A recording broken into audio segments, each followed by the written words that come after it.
Then came the day we knew we were finished. Gentlemen, Us Magazine just came out with its What's Hot and What's Not issue. Are we hot? We are not. EA Games. So, we had hoped that Apex Legends would be the Fortnite killer. I thought it was Finally going to end be. its reign of tyranny. Of tyranny, of terror, of tyranny. both. And also, Terror-ny. I thought, yes, I did think it was going to be the one to bring it down, but no, it wasn't the one to bring it down. You know, the one that actually was going to bring it down. This isn't going anywhere. But Minecraft, that's where I'm going with this. Minecraft is the only one that has toppled Fortnite and is still the game of choice.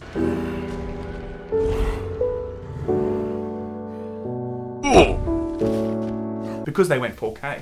Because they went 4K. Nice pandering, Sam. Nice pandering to Slash R Gaming. Well, I was gonna say, you know what? We've got Xbox. I got Xbox pants on, so I'm like trying to Minecraft and stuff. 4K Xbox. Nice Xbox selling out. I bro. thought it was quite good. So everybody. Apex Legends came out in February and had a really gangbusters launch. Totally. And everyone was really excited about this because they really thought it would forever change the Battle Royale landscape and basically move it away from being essentially for kids right now with Fortnite and then like a little bit of PUBG sprinkled in there to being like a more interesting, more hardcore genre for like core gamers. Turns out that really hasn't eventuated in the way that they'd like, and EA's share price is tumbling as a result.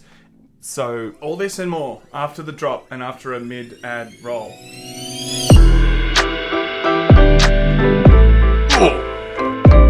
But look, before we really get into it, also Apex Legends, I thought had some really cool new things, like the ping system and like the whole resurrection card thing. You can go and res someone. And then Fortnite was like, that looks pretty cool. Yoink, yoink. Puts it in their game. I think no more than a week or two for the ping system. it was about a month for the ping system. Oh, was it? Okay, yeah, but it was pretty soon after, and that's all they needed to do for everyone to be like, wow, Fortnite looks so new again. Let's go and play Fortnite. And then Apex was just gone. The reboot fan. Lose a squad mate early in the match, bring him back and finish strong. In the next update, we'll introduce the reboot van to major POIs as well as a new item. How'd you get this? called Reboot cards. Arrived yesterday. It's pre-beta, obviously, but it's It's a blatant ripoff. You stole my software. Yeah, I think so. So obviously, when Apex dropped, it dropped with a massive splash because it had no marketing, but no marketing hype whatsoever, which is a completely unheard of approach in the world of contemporary video games, where it's entirely about the hype period. Sure. You know? So they said, "Fuck all that. We're gonna get rid of it." They just flew in some influencers to like play it one time in secret. Not us. Not us. What's up with that? What's that, guys? Could have hung up with Dr. Disrespect in the I bathroom. don't like in the that. bathroom, Yeah, and be like, "What's all up, banned. man?" You know.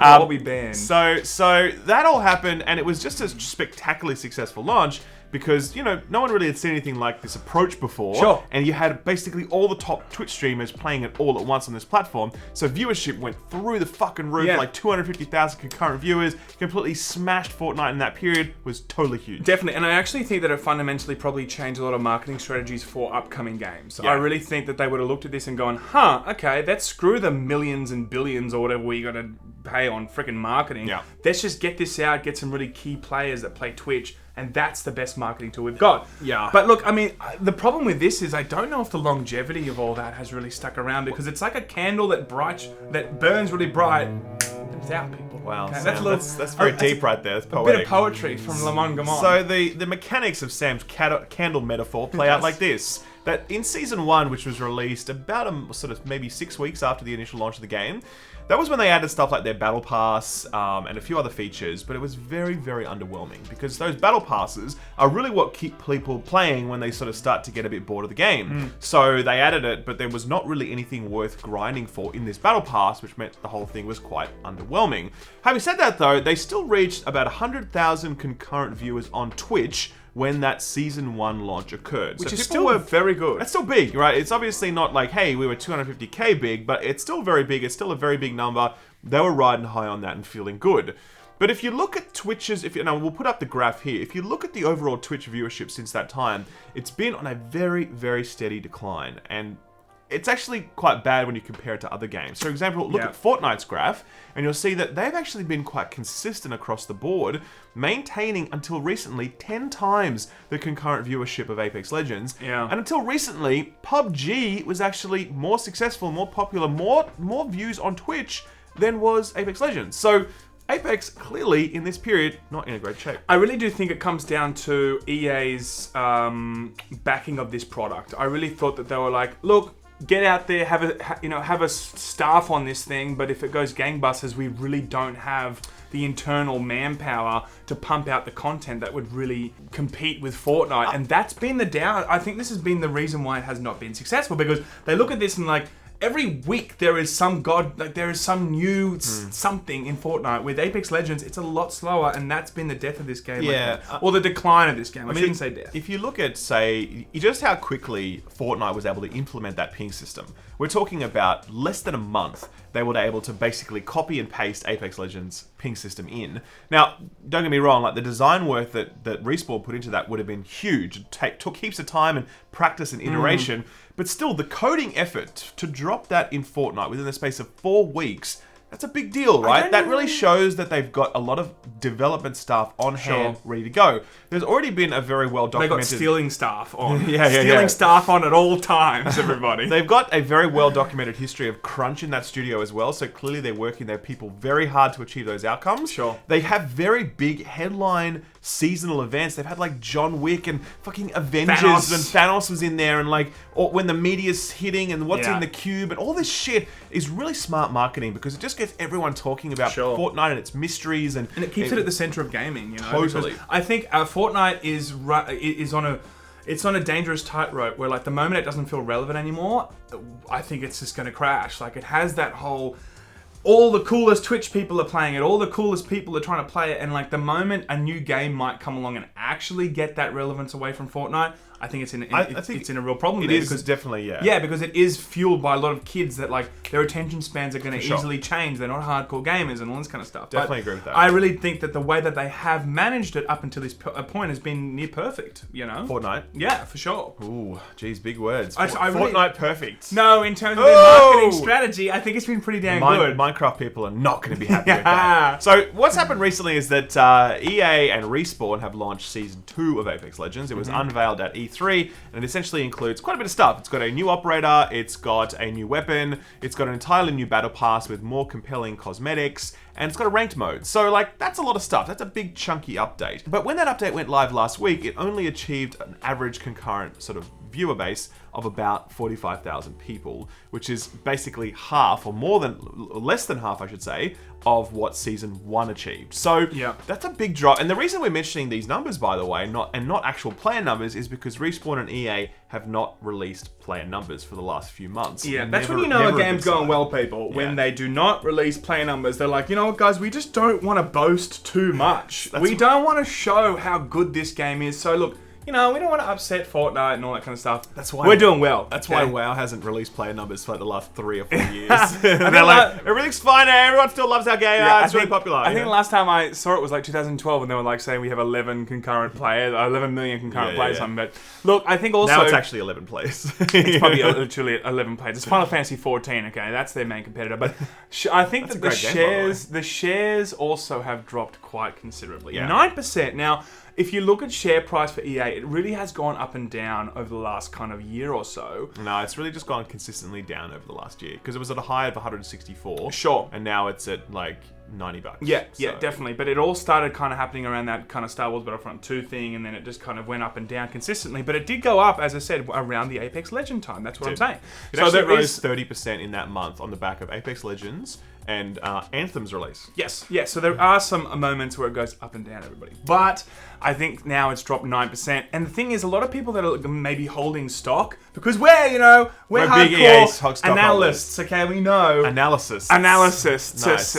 Okay? Nice. They have no real upcoming IP that I can see that's going to make them a mozza, as Ralph said off camera, but I'm going to take this as my own point, that Jedi Fallen Order is not going to be surprise mechanics. There is no loot boxes that they've said, so I don't know if they're going to make a lot of money in that, so I really don't know in the next 6, 12, 18 months, or even 3 years, like, what are we saying that's going to be their next big thing that's going to make them a lot of money and bring that share price up? Yeah, I think investors always look at trajectory and they're like, well, okay, this is where you are now, but where are you probably going to be a year from now, 2 years from now?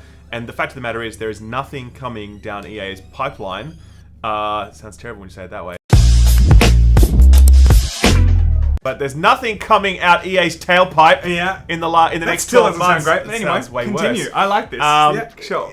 Nothing, right? There's just we've got some more Battlefield maps. You got Anthem chugging along, not making any money, not doing anything for anyone. You obviously got FIFA, and that's always going to do well, and we're always going to make money on that. Not necessarily, because look, if we do see these governments come out more in more strength in terms of more and more governments coming out saying we don't want this.